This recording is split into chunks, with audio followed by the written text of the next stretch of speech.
এই প্রসঙ্গে বলে রাখি, একাদশীর দিন কিন্তু ভিক্ষা দেওয়া যাবে না, খুব মাথায় রাখবেন সকলে। একাদশীতে ভিক্ষা নয়, দ্বাদশীর দিন যদি পারেন একজন যে কোনো কাউকে ডেকে একটু সেবা দেন।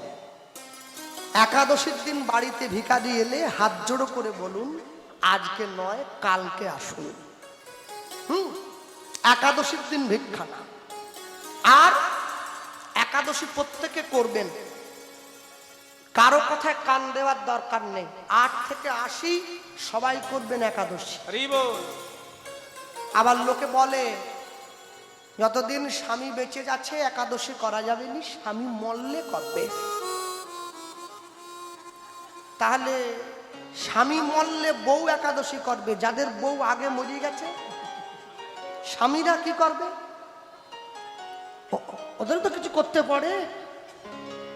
ওটা আমি বলে দিচ্ছি, যে বাড়ির স্বামী আগে মরে যাবে সেই বাড়ির মায়েরা একাদশী করবে, আর যে বাড়ির আগে মা মরে যাবে তার স্বামী একাদশী করবে না, সে আবার একটা খুঁজতে বেরোবে। এইসব বাজে কথা বাদ দাও, একাদশী প্রত্যেকে করবে। সনাতন ধর্ম এই শিক্ষাই আমাদেরকে দিয়েছে। মনে রাখবে, হিন্দু আসতে মুসলমান বলে তুমি মুসলমান হও, খ্রিস্টান বলে তুমি খ্রিস্টান হও, বৌদ্ধ বলে তুমি বৌদ্ধ হও, জৈন বলে তুমি জৈন হও।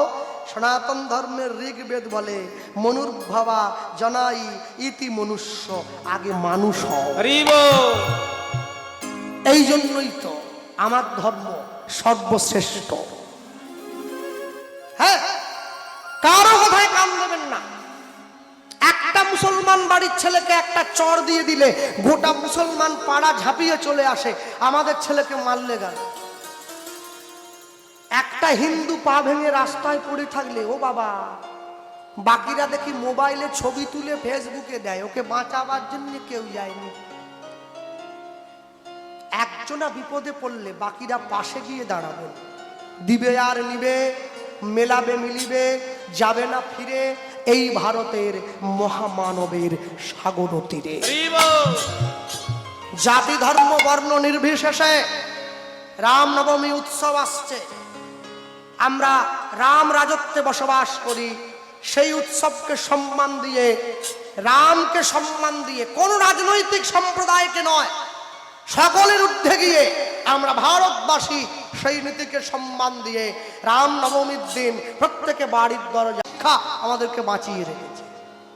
আদালতে গিয়ে লাল কাপড়ে মোড়া বইটায় হাত দিয়ে বলে না, যাহা বলিব সত্য বলিব, সত্য ছাড়া মিথ্যা বলিব না। ওটা কোরআন নয়, ওটা বাইবেল নয়, শ্রীমদ্ ভগবদ গীতা। ভালো লাগুক আর না লাগুক রোজ খাবেন তিতা, ইচ্ছা করুক আর না করুক রোজ পড়বেন গীতা। ভুল হোক তবু পড়বেন। এক পকেটে মোবাইল থাকে, আরেক পকেটে গীতা থাকবে, তবে তো জীবনে ব্যালেন্স থাকবে। সপ্তাহে একদিন করে বাড়ির লোকেরা মাছ মাংস খাচ্ছেন, খান।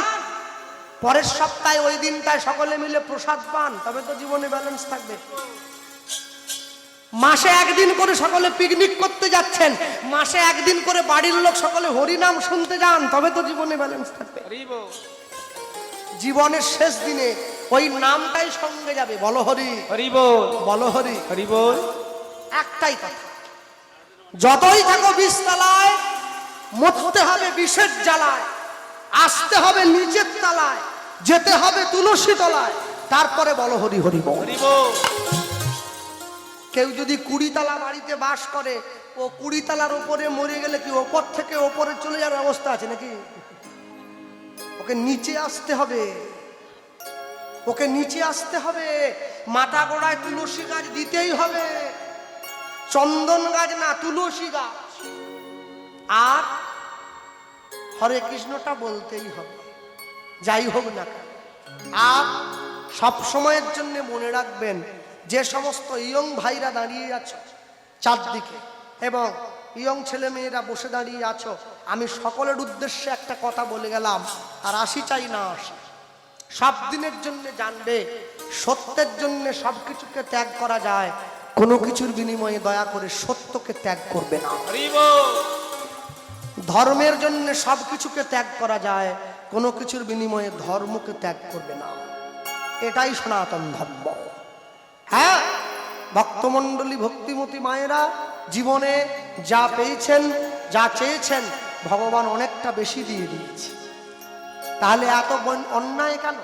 হ্যাঁ, বাঙালি 25শে ডিসেম্বরে কেক কেটে খাবে না, বাঙালি 1 জানুয়ারি পালন করবে, বাঙালি 1 বৈশাখ পালন করবে, বড়দের পায়ে হাত দিয়ে প্রণাম করবে, সংস্কারকে আপন করে রাখবে।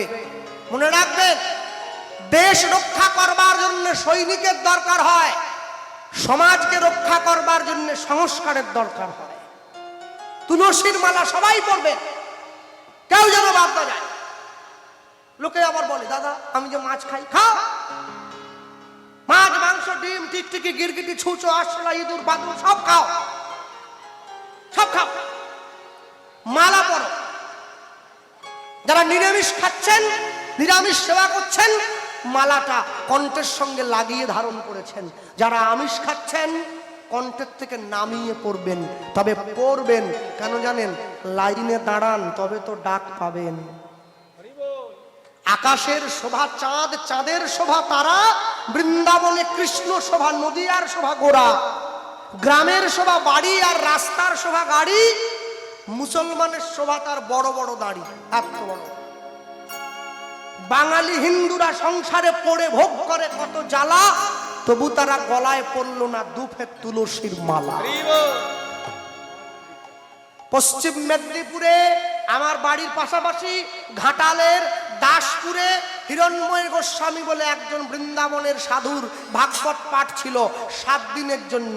4 দিন পাঠ হয়েছে, রাত্রিবেলা প্রসাদ পেয়ে তিনি একটু পায়চারি করছেন, এমন সময় 3 জন লোক মুখে কাপড় বেঁধে এসে রশ্মি দিয়ে তার গলায় ফাঁস দিয়ে পিছনে টেনে দিয়ে তার হাত দুটো কোপ দিয়ে কেটে দিয়েছে, শিখাটা কেটে দিয়েছে। এরপরেও যদি হিন্দু ঘুমিয়ে থাকে, আমি বলবো সারা জীবনের জন্য ঘুমিয়ে যাও, আর জাগার দরকার নেই, একদম ঘুমিয়ে পড়ো। আর জেগে কি করবে? নাকে তেল দিয়ে ঘুমোবে? অপেক্ষা করো, নাক টিপে তেল বের করে নিয়ে চলে যাবে। কত তেল!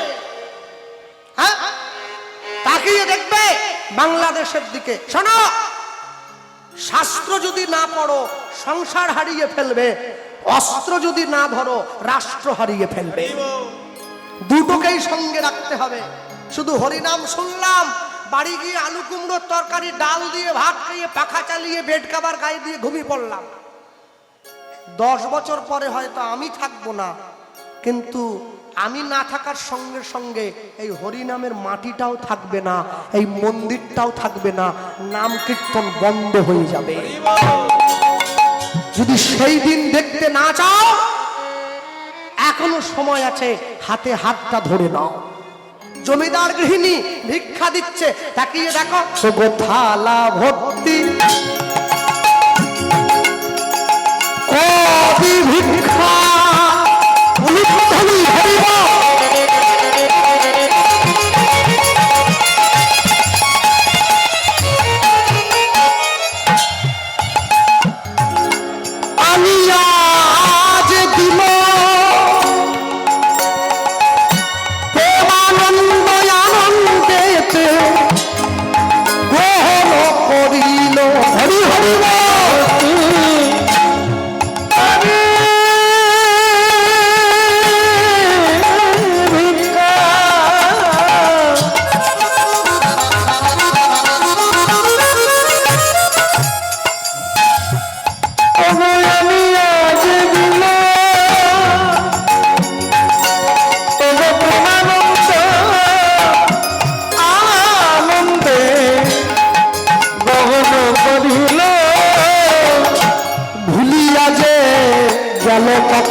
ওই গুরুর বচন গেল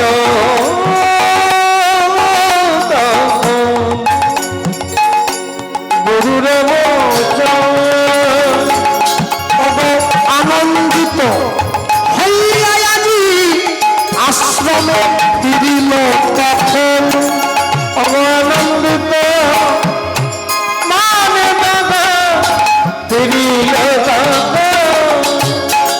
বলি কি আনন্দ কি আনন্দ কি আনন্দ কি আনন্দ আজি ভিক্ষা করে প্রেমানন্দ কি আনন্দ কি আনন্দ বলি ভিক্ষা করে প্রেমানন্দ কি আনন্দ কি আনন্দ অজে আশ্রমেতে ফিরিয়া আইল কি আনন্দ কি আনন্দ বলি প্রেমানন্দ পরমানন্দ কি আনন্দ কি আনন্দ বলি প্রেমানন্দ হরি বাহসরে কি আনন্দ কি আনন্দ প্রেমানন্দ বাহু তুলে কি আনন্দ কি আনন্দ প্রেমানন্দ বাহু তুলে কি আনন্দ কি আনন্দ অভয় আনন্দিত মনেই আজি ফিরিল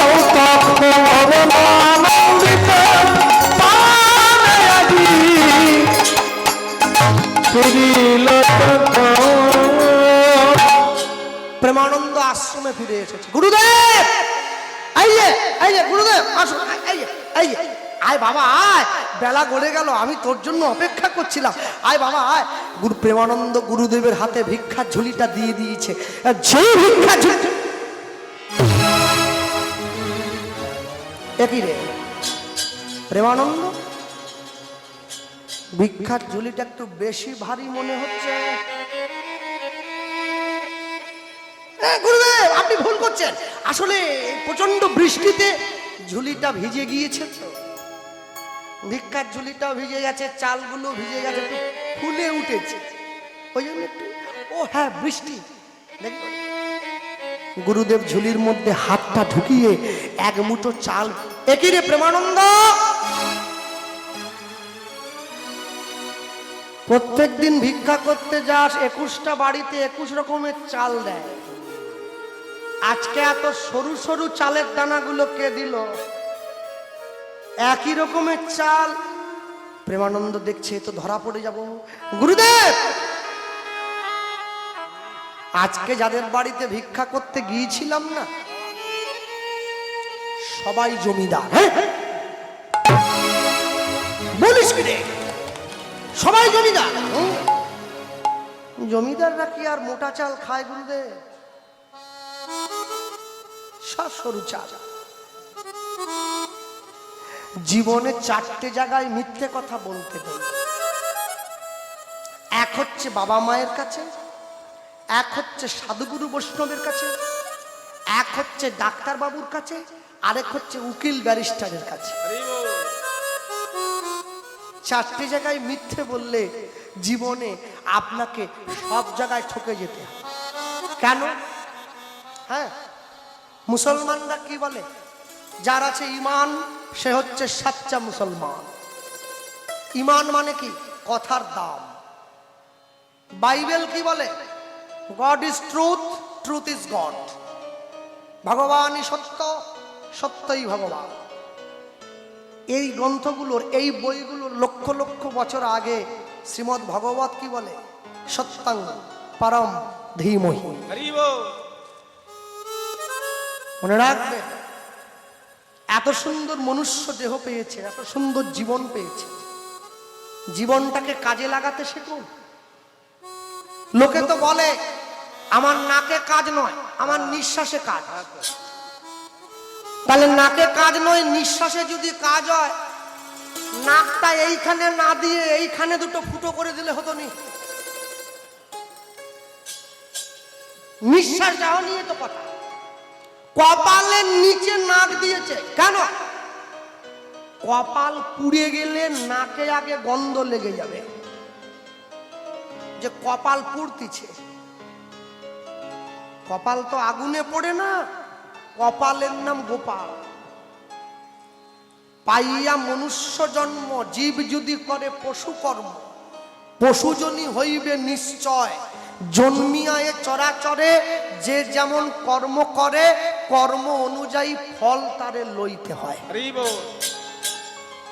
যারা বাড়িতে ভগবানের মন্দির বানিয়েছেন একটা কথা বলতে পারেন, যে মন্দিরটা ইট বালি সিমেন্ট টাইলস মার্বেল দিয়ে তৈরি করলেন সেই মন্দিরের দাম বেশি, না যে মন্দির ভগবান দিয়ে পাঠালো সেই মন্দিরের দাম বেশি? লোকে এক বাক্যে বলে এইটা। কেন? যা আছে ব্রহ্মাণ্ডে তা আছে দেহ ভাণ্ডে। তাই যদি হয় তাহলে যে মন্দির মায়েরা, যে মন্দির বাবারা বাড়িতে তৈরি করলেন সেই মন্দিরে প্রত্যেকদিন সন্ধেবেলা করে কি জ্বালেন আপনারা? ধূপ, ধুনো, কর্পূর, পঞ্চপ্রদীপ, প্রদীপ। কি বাড়ির মন্দিরে যে মন্দির মানুষ তৈরি করলো সেই মন্দিরে ধূপ জ্বালালো, যে মন্দির ভগবান দিয়ে পাঠালো সেই মন্দিরে বান্ডিল বান্ডিল বিড়ি জ্বালাচ্ছে। এখানেও ধূপ দিচ্ছে। ধূপ না, এখানে ধোঁয়া দিচ্ছে, ধোঁয়া। যে মন্দির মানুষ তৈরি করেছে, যে মন্দিরে কাঠের ঠাকুর বসে আছে, নিম কাঠের দারু বিগ্রহ, শ্বেত পাথরের ঠাকুর, সে মন্দিরে ভোগ দেয় আলু ভাজা, উচ্চা ভাজা আর বড়ি ভাজা। প্রেমানন্দে ভোজন করে নদী আরো রাজা, ভজ পতিত উদ্ধারণ শ্রী গৌর হরি। যে মন্দিরে কাঠের ঠাকুর বসে আছে সেই মন্দিরে শাক শুক্তো দিয়ে ভগবানকে ভোগ দিচ্ছে। যে হৃদয় মন্দিরে সাক্ষাৎ ভগবান বসে আছে সেখানে কেজি কেজি পোল্ট্রি মুরগি ঢুকিয়ে যাচ্ছে। ভগবান চাইলেও থাকতে পারে না, বেরিয়ে চলে যেতে হয়। রামকৃষ্ণ পরমহংসদেব বললেন, ঈশ্বর সবার মধ্যে আছে। জানিস তো নরেন, ঈশ্বর সবার মধ্যে আছে রে, ঈশ্বরের মধ্যে সবাই নাই। ঈশ্বরের মধ্যে থাকতে হবে। যদি বিশ্বাস না হয় একটা পরীক্ষা করবেন। যে লোকটা, যে বাড়ির মা বাবারা, যে বাড়ির ছেলে মেয়েরা 365 দিন ভগবানের প্রসাদ পায়, গোবিন্দকে সেবা দিয়ে প্রসাদ গ্রহণ করে, একটু তাদের দিকে তাকিয়ে দেখুন তাদের চলাফেরাটা কিরকম। আর যে বাড়ির ছেলে মেয়েগুলো 365 দিন মাংস খায়, একটু ওদের দিকে তাকিয়ে দেখবেন ওদের চলাফেরাটা কিরকম, তাহলেই বুঝে যাবেন। প্রসাদের একটা ক্রিয়া নেই। আম গাছে আর চন্দন গাছে দেখুন কিছু প্রভেদ আছে। একই মাটিতে জন্ম বটে, গন্ধ কিন্তু দুরকম। বাড়ির ছেলে মেয়েদের হরিনাম শেখাচ্ছেন, বাড়ির ছেলে মেয়েদের কীর্তন শেখাচ্ছেন, এটা বড় আনন্দের কথা। ভালো ভালো গুরুদের ধরেছেন, বড় বড় কীর্তনিয়াদেরকে ধরে কীর্তন শেখাচ্ছেন। আমি অনেক অনেক বাড়িতে যাই, সেই বাড়ির ছেলে মেয়েরা কীর্তন করে, সেই বাড়ির বৌমারা কীর্তন করে, সেই বাড়ির ছেলেরা হরিনাম শিখছে। বাহ, খুব ভালো শিখেছ। কার কাছে শেখো? নবদ্বীপ থেকে গুরুদেব আসে। আস্তে করে কাছে গিয়ে জিজ্ঞাসা করলাম, কি বাবা নিরামিষ খাও?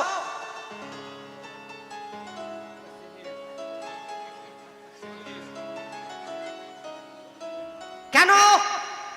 নিরামিষ খেলে না ঠিক জোর পাওয়া যায় না, মানে হরিনামে একটা দম লাগে না, চেঁচিয়ে কথা বলতে হয়। কি খাও? বলে বেশি কিছু, আমি নিরামিষই খাই, ডাক্তার বলেছে বলে সকালে 2টো ডিম সিদ্ধ খাই। হরিনাম শিখতেছে। দুধ তো শরীরের জন্য ভালো, সে আমি জানি, সবাই জানে। আচ্ছা, দুধে যদি সাপ মুখ দিয়ে দেয় আর খাবেন তো? অভক্তের মুখে হরিনাম ওই সাপে মুখ দেওয়া দুধের মতো। আপনি জানেন ওটা শরীরের জন্য ভালো, কাজ হবে না। ভগবানের নাম নিতে গেলে সবার আগে আহার শুদ্ধির প্রয়োজন আছে। আহার শুদ্ধি না হলে চিত্ত শুদ্ধি হয় না। চিত্ত শুদ্ধি না হলে ঈশ্বরের কথা বলে আনন্দ পাওয়া যায় না, ঈশ্বরের করুণা লাভ করা যায় না। প্রেমানন্দ গুরুদেবকে ভিক্ষার ঝুলিটা দিয়ে চলে গিয়েছে গঙ্গা স্নানে। গুরুদেব রান্না করে ভগবানের মন্দিরে ভোগের থালা ঢুকিয়ে দিয়েছে, ঢুকিয়ে দিয়ে দরজাটা বাইরে থেকে বন্ধ করে দিয়েছে। দরজার বাইরে দাঁড়িয়ে হরিনাম গাইছে, কৃষ্ণ নামের মালা গেথে, কৃষ্ণ নামের মালা গেতে, হরিনাম হরিনামের মালা গেথে, হরিনামের মালা গেতে, গলায় পরে না রাধা নাম, সাদাবাসী সুর ভরে না। কৃষ্ণ নামের মালা গেতে, কৃষ্ণ নামের মালা গেতে, গলায় পরে না রাধা নাম, সাদা বাসে চৌরি পরে না। রাধা নাম, সাদা বাসে চৌরি পরে না। কৃষ্ণ নামের মালা গেথে, কৃষ্ণ নামের মালা গেতে, নাম নাম হরিনাম, নাম হরিনাম, হরিনামের মালা গেথে, হরিনামের মালা গেতে, গলায় পরে না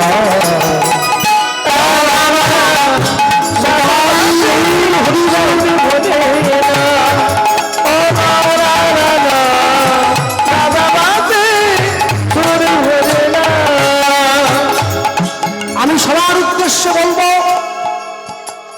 যে সমস্ত জ্ঞানী গুণীজন বসে আছেন, কমিটির ভাইয়েরা, কমিটির বয়স্ক বাবুরা, হরিনামকে কেন্দ্র করে মেলা বসেছে, এতে আমার দুঃখ নেই। মেলা হবে, এগরোল হবে, চাউমিন হবে, কিন্তু নিরামিষ হবে। এটা সব একটু বিচার করবেন আমি চলে যাওয়ার পরে, করা যায় কিনা। এটা তো কালী পুজো নয়, এটা হরিনামের মেলা, গোড়া চাঁদের মেলা। হ্যাঁ, আরেকটা কথা, অনেক অনেক জায়গায় হরিনাম সংকীর্তনে গেলে আমরা দেখি কমিটির পক্ষ থেকে সকল ভক্তদের জন্য সেবার ব্যবস্থা করা হয়। দেখবেন অনেক জায়গায় করেছে, আজও আছে, এখানেও আছে। আস্তে, এটা কিন্তু আমি সেবা বলবো না, আমি কিন্তু খাওয়া বলবো। কেন? যা রান্না হয়েছে গোবিন্দ সেবায় লাগে নাই। মনে রাখবেন, আমি অনেক জায়গায় কীর্তনে গিয়েছি, অনেক সাধুগুরু বৈষ্ণব। আমার গতকালকেও আপনাদের দক্ষিণ 24 পরগনায় গান ছিল, জায়গাটার নাম হচ্ছে খেলারামপুর, শেরপুর বাজারের পরে। অনেক দূর থেকে সাধুগুরু বৈষ্ণব আমার কীর্তন শুনতে এসছেন। রাত্রি 1টার সময় যখন আমি আসর থেকে নামলাম, তারা আমাকে হাত জোড়ো করে বলছে, বাবু তাহলে আসি। আমি বললাম, মা প্রসাদ পেয়ে যান। বলে, পেতে পারবো না। কেন? বলে, প্রসাদ তো হয়নি। আমি বলি কি, সেই তো সকলকে খাওয়াচ্ছ, সবার রান্নাটা একটু পরিবর্তন কর। কি, এমন একটা লোককে দিয়ে করাও যে বৈষ্ণব, এক হাতে বিড়িও টানছে, এক হাতে খুন্তিও ঠেলতিছে, এটাকে দূর করো, একদম আউট করে দাও। করে নিরামিষ ডেকোরেটর থেকে বাসন নিয়ে এসো, বৈষ্ণবকে রান্না করাও। যা রান্না হবে, সে আমার কুমড়োর তরকারি ডাল হোক না, যা রান্না হবে মহাপ্রভুর সেবায় দাও। এইবার সেই প্রসাদ দিয়ে গিয়ে সরিয়ে দাও, সকলকে প্রসাদ সেবা দাও। প্রসাদ দানের মূল্য কিন্তু আলাদা।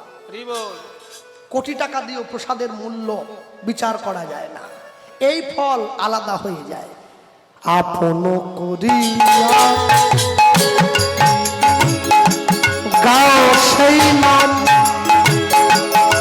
শান্তি পাইবে তুমি, পাবে পরিত্রাণ।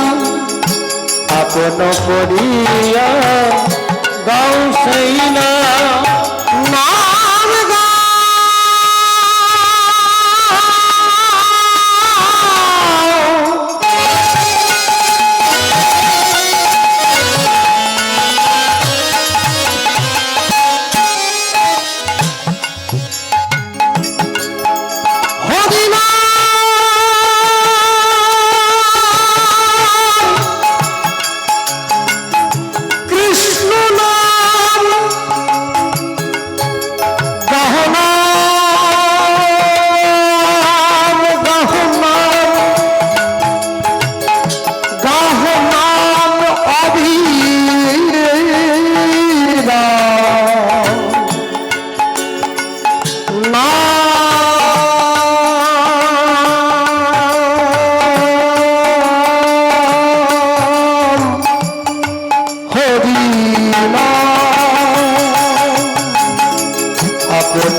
সেই নাম শান্তি পাইবে তুমি পাবে পরীক্ষা তোমার মানব জনম ধন্য হইলে যাইবে ব্রজধাম তোমার মানব জনম ধন্য হইবে যাইবে ব্রজধাম তোমার মানব জনম ধন্য হইবে যাইবে ব্রজধাম তোমার মানব জনম ধন্য হইবে যাইবে ব্রজধাম নাম ধরে নাম গাও নাম গাও নাম গাও রাধা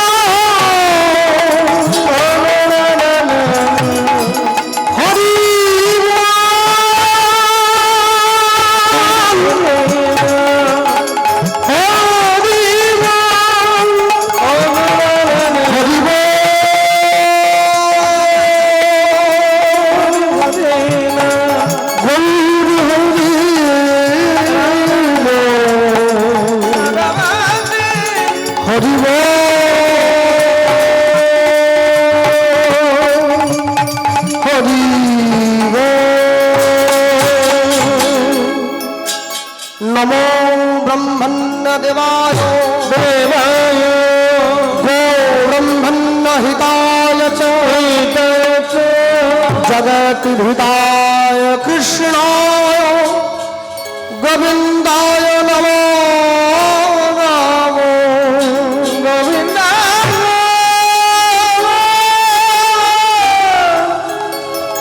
নমো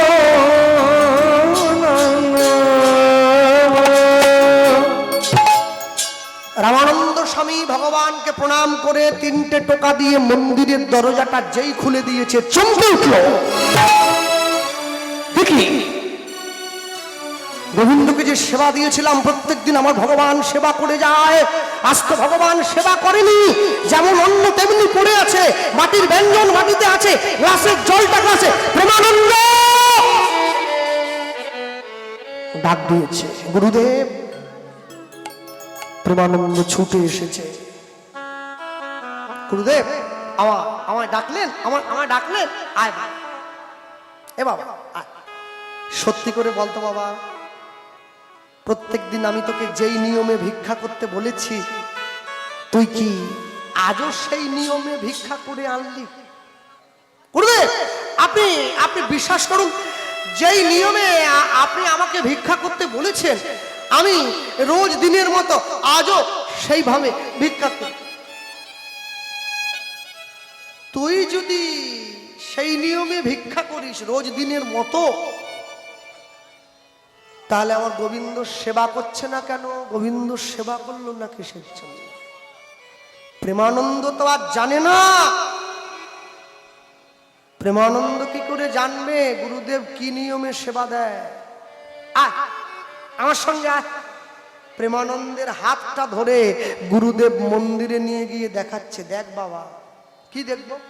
এই যে থালায় অন্ন, বাটিতে ব্যঞ্জন, গ্লাসে জল, এ তো রোজই দেন, দেখার কি আছে? না, প্রত্যেক দিন সেবা দেওয়ার পরে আমি দেখি ভগবান অর্ধেকটা করে সেবা করে যায়, আজকে সেবা করেনি।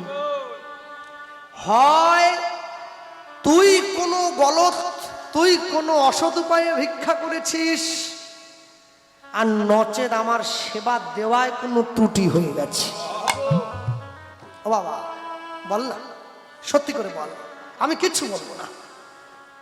প্রেমানন্দ মনে মনে ভাবছে, আমি আমার গুরুদেবকে মিথ্যে বলিনি, আমি গোবিন্দকে মিথ্যে বলেছি।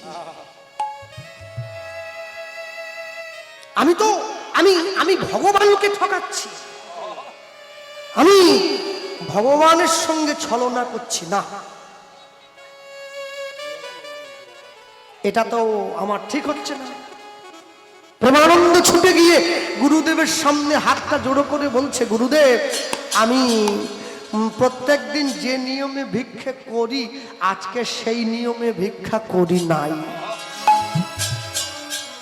ও বাবা, এই এই সত্যি করে বল, আমাকে বল, কার বাড়ির দরজা ভেঙে তুই কার বাড়ির দরজা ভেঙে চুরি করলি? আমায় বল ওরে, আমাকে যেতে হবে তো, সেই বাড়ির মালিকের হাতে পায়ে ধরে ক্ষমা চাইতে হবে তো, বল না বাবা বল। গুরুদেব, আমি কারো বাড়ির দরজা ভেঙে চুরি করিনি, তাহলে কে তোকে এইভাবে ভিক্ষা দিয়েছে আমায় বল। এইবারে প্রেমানন্দ বলছে, ঝড় বৃষ্টি বজ্রপাত দুর্দৈব দেখিয়া, দুর্বল দেখিয়া কেমনে পাইব ভিক্ষা, শুধু কাঁদে মোর হিয়া, কাঁদে মোর হিয়া। এক ঘর হইতে আমি অন্য ঘরে যাই, কেহ না দিল যে ভিক্ষা, কেহ ফিরিয়া না চায়,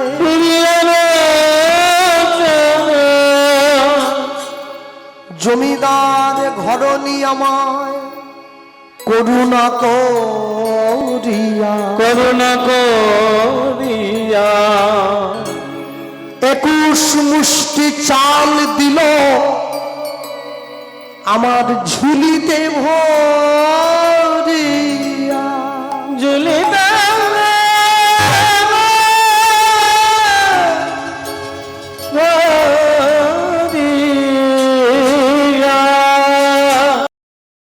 যেই এ কথা বলেছে গুরুদেব ছুটে গিয়ে প্রেমানন্দের হাতটা ধরে নিয়ে, তুই কি করলি? আমার এতদিনের কৃষ্ণ সেবা, এতদিনের নিষ্ঠা, এতদিনের সাধন ভজন গোবিন্দের প্রতি ভালোবাসা সব কিছু এক নিমেষে তুই নষ্ট করে দিলি। অভিশাপ দিলাম, অভিশাপ দিলাম তোকে, আমার আশ্রম থেকে চলে যা। আর সব এই ঘোর অপরাধ নিচ কুলে যাইবা, নিচ কুলে যাইবা, আজ হইতে কৃষ্ণ সেবায় বঞ্চিত হইবা, বঞ্চিত হইবা, আজ হইতে কৃষ্ণ সেবায় বঞ্চিত হইবা। প্রেমানন্দ ছুটে গিয়ে গুরুদেবের চরণটা জড়িয়ে ধরেছে। গুরুদেব, আমি নিচুকুলে যাই, নিচুকুলে জন্ম হই, কৃষ্ণ সেবায় বঞ্চিত হই, এতে আমার দুঃখ নেই। আপনি আমাকে একটা আশীর্বাদ করুন, আমি যেন আপনার চরণ ছাড়া না হই। চরণটা জড়িয়ে ধরেছে, যেই চরণটা জড়িয়ে ধরেছে গুরুদেব বলছে, প্রেমানন্দ পাটা ছাড়, পাটা ছাড়ছে প্রেমানন্দ, এখনো বলছি পা ছাড়, আমি তোকে শেষবারের মতো বললাম পা ছাড়। অনেক করে বলার পর যখন প্রেমানন্দ পা ছাড়ছে না, গুরুদেবের কাছে কাঠের খড়মটা পড়েছিল, খড়মটা নিয়ে পৃষ্ঠে আঘাত করছে, পা ছাড়, পা ছাড়, পাটা ছাড়। বারবার ধরে আঘাত করতে করতে প্রেমানন্দের পিঠটা কেটে গিয়ে দরদর করে রক্ত বেরিয়ে এসেছে। দুঃখে কষ্টে যন্ত্রণায় প্রেমানন্দ গুরুদেবের চরণটা ছেড়ে দিয়েছে, দূর হয়ে যা, তোর মতো গুরুত্রহী, তোর মতো গুরু বিদ্বেষী, তোর মতো প্রবঞ্চক, তোর মতো প্রতারক এই আশ্রমে তোর কোনো জায়গা হবে না। গুরুদেব, আমি নিজের জন্য ভিক্ষা করিনি, গোবিন্দ সেবার জন্য করেছিলাম। আপনি আমাকে ভুল বুঝে তাড়িয়ে দিচ্ছেন, বেশ আমি চলে যাচ্ছি। এক না একদিন আপনার ভুল আপনি ঠিক বুঝতে পারবেন। দেখবেন কেউ যদি আপনাকে ছেড়ে যেতে চায় তাকে যেতে দিন। কেন বলুন তো? জানবেন জীবনের শেষ দিনে ও যদি আপনার কাছে ফিরে আসে, যদি ও সত্যিই আপনার হয়, ফিরে ঠিক আসবে। আর যদি ও আপনার না হয়, ও আসবে না। প্রেমানন্দ গুরুদেবের আশ্রম থেকে বেরিয়ে চলে গেছে, মনে মনে চিন্তা করছে আমি বাবা মায়ের কাছে গিয়ে কি বলে মুখ দেখাবো। আমি গিয়েছিলাম পড়াশুনো করার জন্য, আমি গুরু সেবা করতে পারিনি, গুরুদেব আমায় তাড়িয়ে দিয়েছে। না, বাবা মায়ের কাছে আর যাব না, আমি গঙ্গার জলে ঝাঁপ দিয়ে প্রাণ বিসর্জন দেব। গঙ্গার জলে ঝাঁপ দিয়ে প্রাণ বিসর্জন দেব। নিজের মায়ের কথাটা মনে পড়ে গেছে। মা, আমি জানি আমি চলে গেলে সব থেকে বেশি দুঃখ তোমার হবে, কিন্তু মা আমি যে তোমার যোগ্য সন্তান হতে পারি নাই, তাই তো চলে যাচ্ছি। আমি গুরু অপরাধে অপরাধী হয়েছি মা, আমাকে তো চলে যেতেই হবে। আমি চলে যাই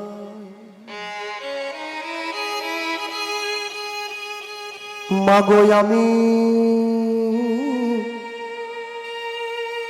চলে যাই, আমি চলে যাই, আমি চলে যাই, আমি আসি মা। আমি আমি প্রেমানন্দ তোমার ছেলে, কিন্তু আমি তোমার যোগ্য সন্তান হতে পারি। আমি চলে যাই, ও মা জননী, জন্মভূমি দাও গো বিদায়।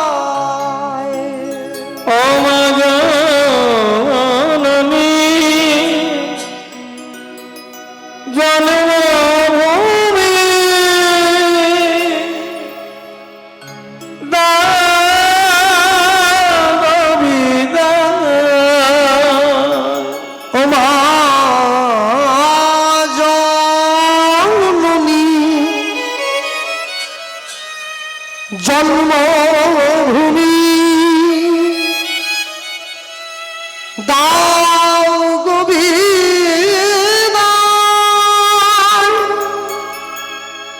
এবার গুরু গুরু গুরু বলি,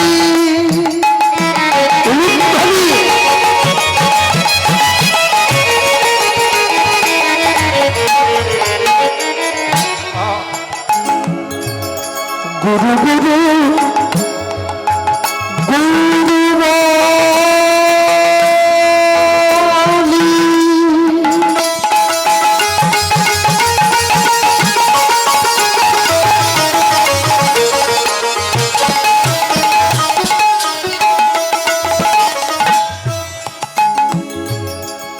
প্রেমানন্দ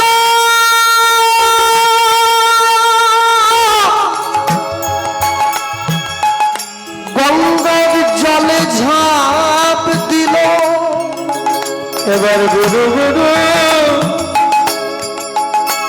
গুরু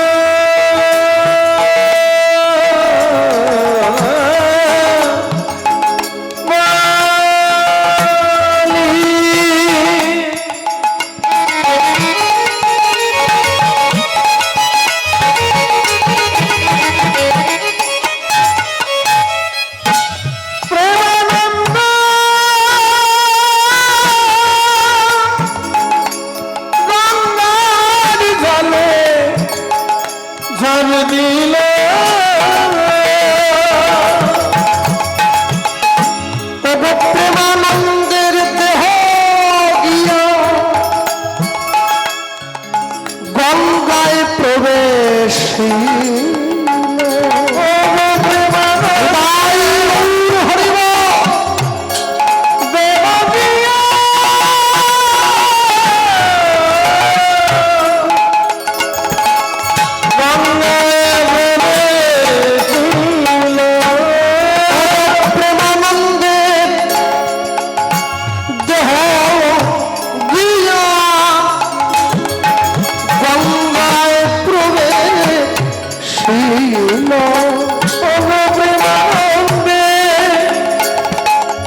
জয় গুরু রামানন্দ যেন দেহ